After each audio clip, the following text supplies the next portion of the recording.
Greetings, traveler, and welcome to Wanderer Chronicles Radio, where every broadcast brings you deeper into the living archives of the Wanderer Chronicles, complete, immersive, and free to explore. Today's transmission, The Wanderer, Executioner of the Unthinkable.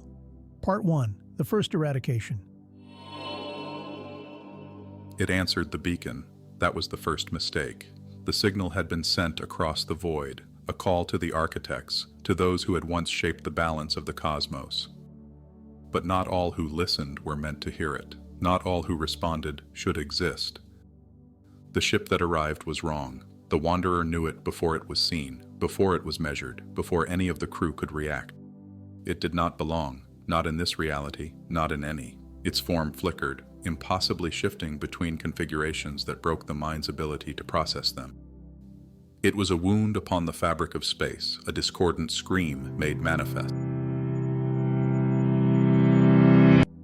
The captain did not issue an order. The crew did not react. They were still comprehending the wrongness of what they were seeing when the Wanderer acted, a pulse. Not of light, not of energy, but of absolute negation. A single, perfect harmonic note rang out.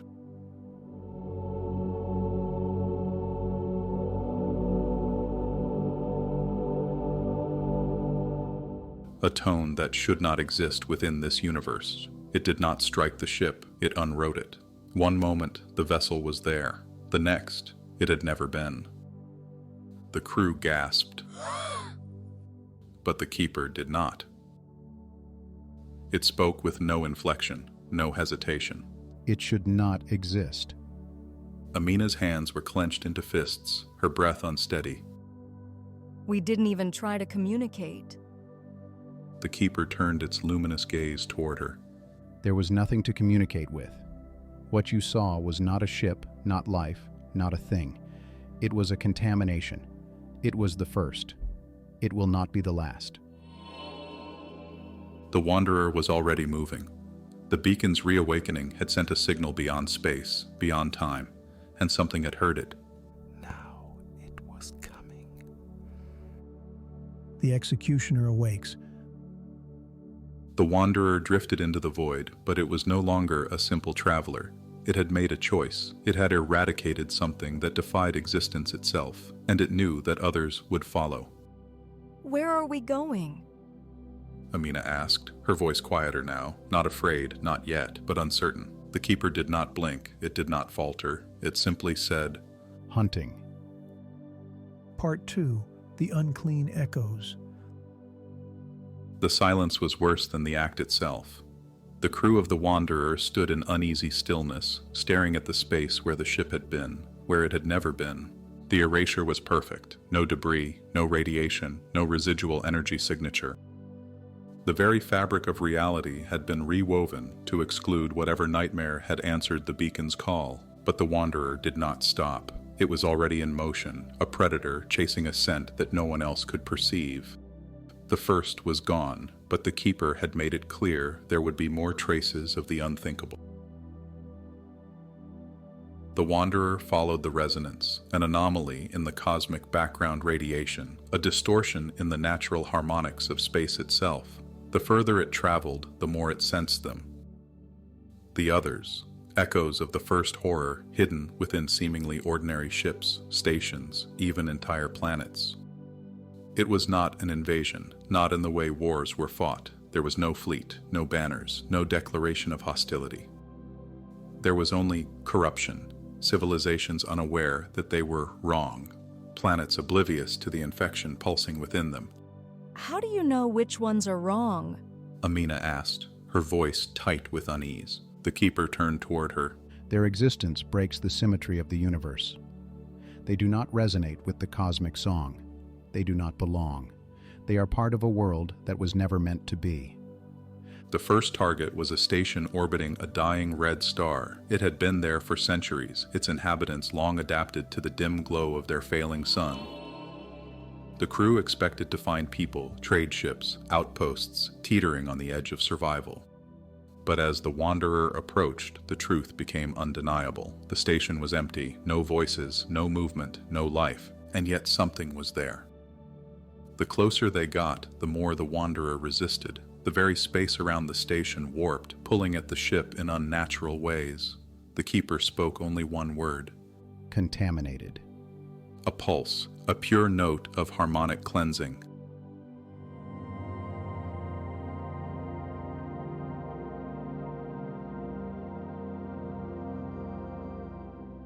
The station did not explode. It did not collapse. It simply ceased to be. And with it, whatever had lived there, whatever had mimicked life, was erased from existence. This isn't war. Marconi muttered, staring at the blank void where the station had been. This is something else. What have we become? Amina said nothing. The others avoided looking at her. Even Jackson, who had never shied from the brutality of space, seemed unnerved. He exhaled sharply, shaking his head. If it was real, The Keeper said, it would still be here. The Wanderer did not slow. It had already detected the next echo, another shadow in the harmonic field. What were they fighting? The Keeper did not describe it as an enemy. It did not speak of invasion, conquest, or hostility. It spoke of contamination, of a fundamental wrongness infecting the universe itself. What happens if we don't stop it? Amina finally asked. The Keeper's glow flickered, the only sign it had considered the question. Then everything changes. The symphony becomes something else, something beyond recognition. The universe will not end, but it will no longer be what it was meant to be. It will belong to them. The words settled into the crew like cold iron. Another signal, another trace of the infection. This one on a planet, not just a station, not just a ship, an entire world. The Wanderer accelerated, closing in on a place that should not exist. It would not stop, it would not hesitate.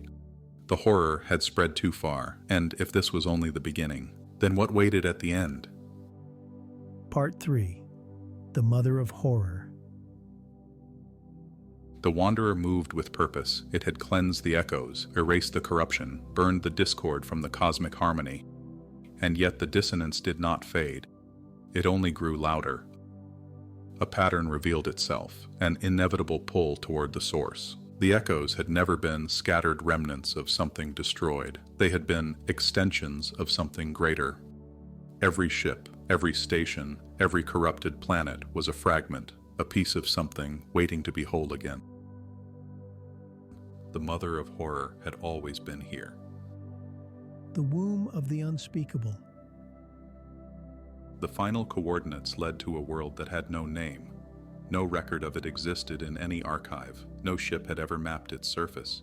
And yet, the Wanderer knew it. It had been waiting here since before history, buried beneath the quiet hum of forgotten space. The planet was not a world in the way others were. It did not spin, did not orbit a star, did not obey the laws of motion. It simply was. And deep within its depths, something was stirring. The birth of the unmaking.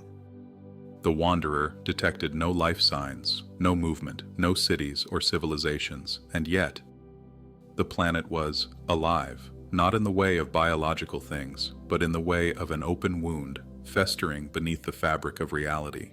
Then the surface cracked. A single tremor, silent, yet felt across the void, and then another and another. The crust peeled away, revealing something beneath it, something vast, shifting, writhing between forms as though it had never chosen one. It was not a being. It was the memory of something that should never have existed. The Keeper said, It remembers what it was, and now it will become again. The crew did not speak. They did not need to. The truth was clear. The cleansing had never been about the echoes. It had been about her. The Mother of Horror. The thing that had existed before the symphony was whole. The thing the architects had sealed away, silenced, buried within the forgotten corners of space. What happens if we let it finish waking up? Amina asked, voice tight, already knowing the answer. The Keeper did not look at her. It only looked at the planet that was not a planet. Then the universe will not sing. It will only scream. The final note. The Wanderer did not hesitate. There was no pause, no discussion. This was not war. This was not judgment. This was correction. A pulse, but not like before, not a cleansing note, not a harmonic restoration. This was something deeper, final, absolute.